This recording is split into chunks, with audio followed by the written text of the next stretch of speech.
जगज पूजता 14 लोक पूजा शिव विरंचिनी शारदा सद्गुरु तणाच शिखा सद्गुरु मारा शेठिया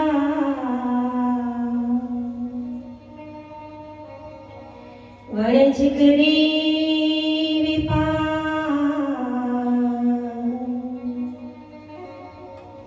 विना डांगी विना त्राजवे तोल्यो सकल संसार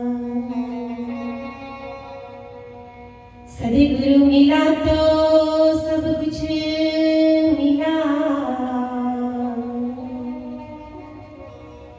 और न मिला जिनको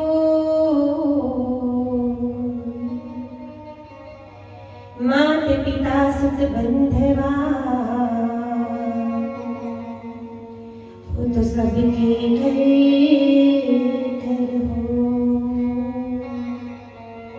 सद्गुरु महाराज जाग जीवनड़ा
લાખો જીવોના તારણહાર, નોંધારાના આધાર, પરમ કૃપાળુ પરમાત્માના ચરણોમાં આ દાસના અનંત કોટી જય ગુરુ મહારાજ. આજે અનાયાસે જ જેમની છત્રછાયા હેઠળ દર્શનનો લાભ પ્રાપ્ત થયો છે એવા પરમ પૂજ્ય પરમ વંદનીય દોલતરામ મહારાજના ચરણોમાં પ્રેમ આ દાસના કોટી કોટી જય ગુરુ મહારાજ. પરમ પૂજ્ય પરમ વંદનીય વિશ્વભારતીબેનના ચરણોમાં પ્રેમ આ દાસના અનંત કોટી જય ગુરુ મહારાજ. જેમના થકી મારે અહીં આવવાનો યોગ પ્રાપ્ત થયો છે એવા પરમ પૂજ્ય પરમ વંદનીય કિરણરામ મહારાજના ચરણોમાં પ્રેમ આ દાસના અનંત કોટી જય ગુરુ મહારાજ. પરમ પૂજ્ય પરમ વંદનીય પ્રવીણરામ મહારાજ, પરમ પૂજ્ય પરમ વંદનીય બાબુરામ મહારાજ, ઉપસ્થિત સર્વજીવીના શુભમુક્ષ ભાવિક ભક્તોના ચરણોમાં પ્રેમ આ દાસના અનંત કોટી જય ગુરુ મહારાજ. આમ તો આવવાનું કોઈ ગણતરી જ નથી, પણ અનાયાસે જ સંતો મહાપુરુષોના દર્શનાર્થે આવવાનો યોગ પ્રાપ્ત થયો છે. આમે એક સીધી ભાષામાં જોઈએ તો લોખંડના ટુકડા ગમે ત્યાં પડ્યા હોય પણ ઉપર લોચુંબક ફેરવાનું એટલે ચોટવું ના હોય તો ચોટી જ જવાય. લોખંડને ખબર ના હોય કે આપણે ક્યાં ચોટી જઈશું. એમ બાપ સંતો મહાપુરુષોની ભૂમિમાં આવવાનું થાય એટલે જ્યાં જ્યાં આવા મહાપુરુષોનું તપ બળ પ્રબળ હોય ત્યાં ઈચ્છા હોય કે ન હોય પણ મળવાનો યોગ પ્રાપ્ત થઈ જતો હોય છે. એટલે ખૂબ ખૂબ બાપ આજ મારી જાતને પણ ધન્યતા અનુભવું છું. ઘણા વર્ષો પહેલા આવ્યા હતા અને આજે ઘણા વર્ષે ફરીને યોગ પ્રાપ્ત થયો. સંતો મળે કીધું છે કે સંત મળે ત્યાં એકાકાર, આ સંત મળે ત્યાં બધું એકાકાર અને લોક મળે ત્યાં લોકાચાર. લોક ગમે ત્યાં ભેગું થાય એ એના નામની મોકાણ જ હોય, ત્યાં પછી સત્સંગ હોય. પણ સંતો મહાપુરુષોની ભૂમિમાં બાપ સત્સંગનો આવી રીતે ગમે ત્યારે મોકો પ્રાપ્ત થઈ જતો હોય છે.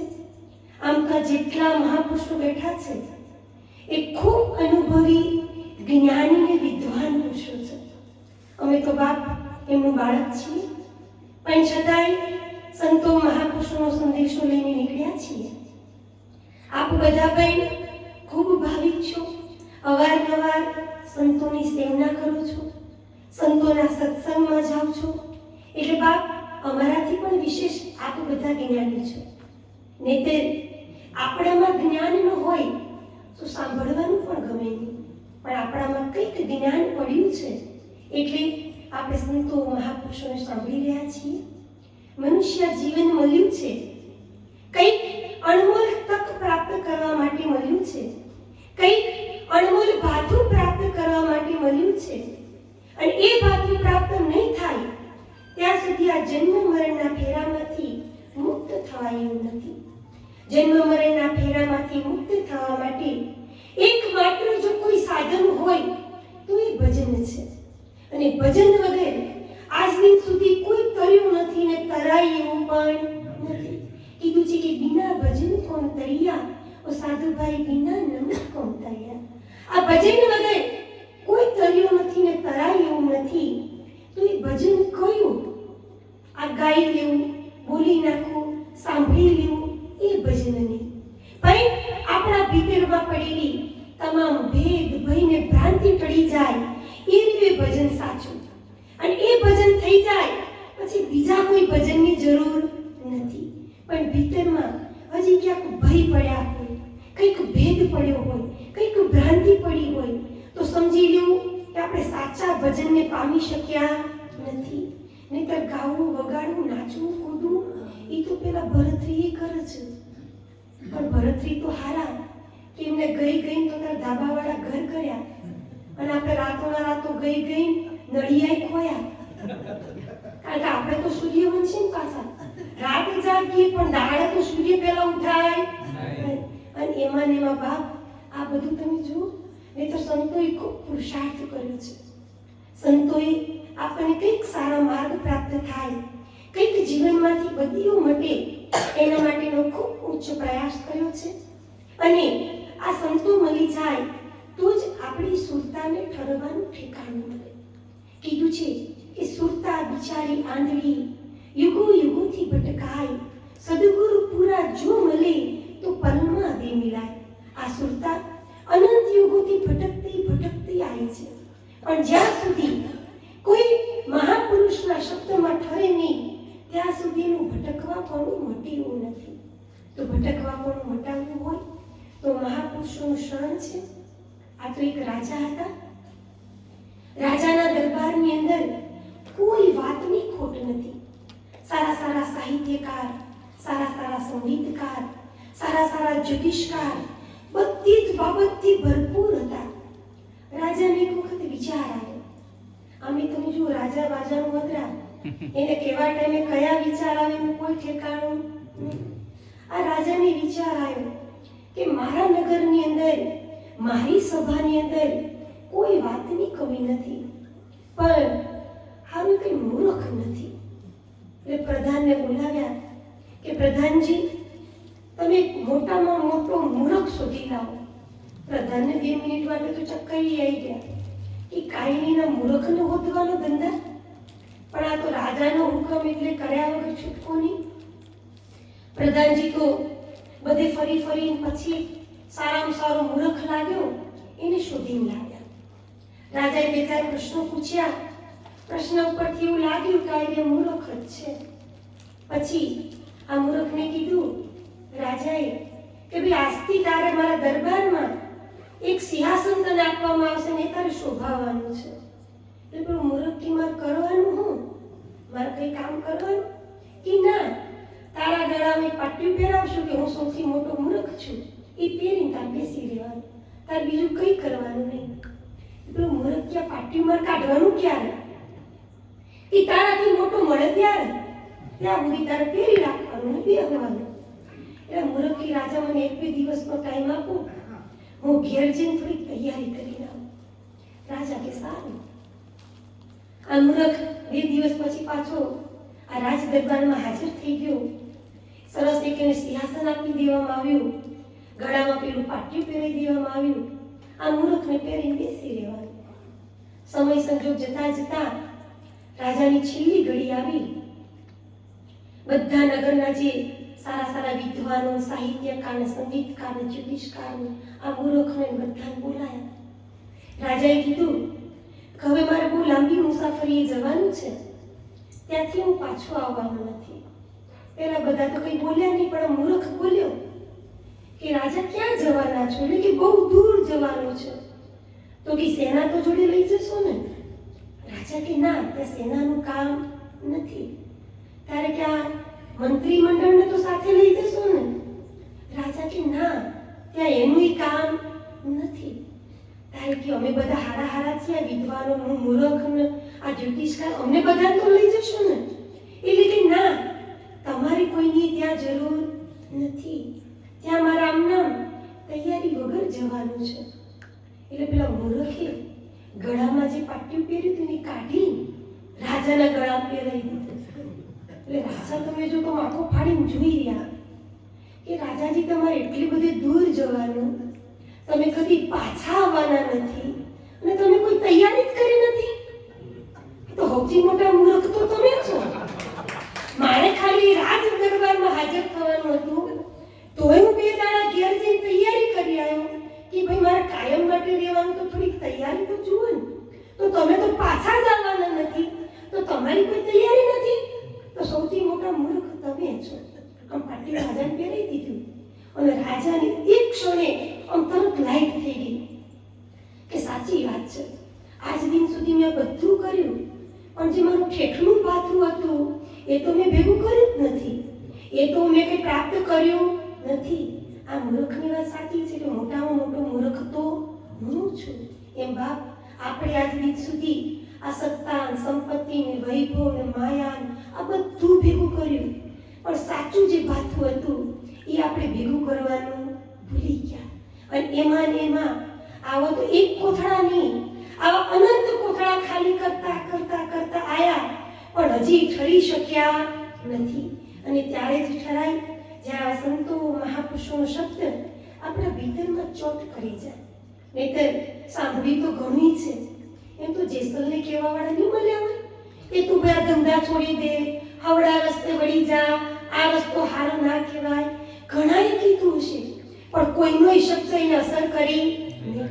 અને જે તોરલ જેવી નાર બાપ સ્ત્રી જાતિ કહેવાય, પણ એ સ્ત્રી જાતિના મુખમાંથી જ્યારે શબ્દ નીકળે છે કે જેસલ આ પાપ કર્મ છોડી અને તું બાપ આ સાચા માર્ગે વળી જા, તારું પાપ તું પ્રકાશ, એ પાપ તારું પ્રકાશ જાડેજા, ધર્મ તારો સંભાળ.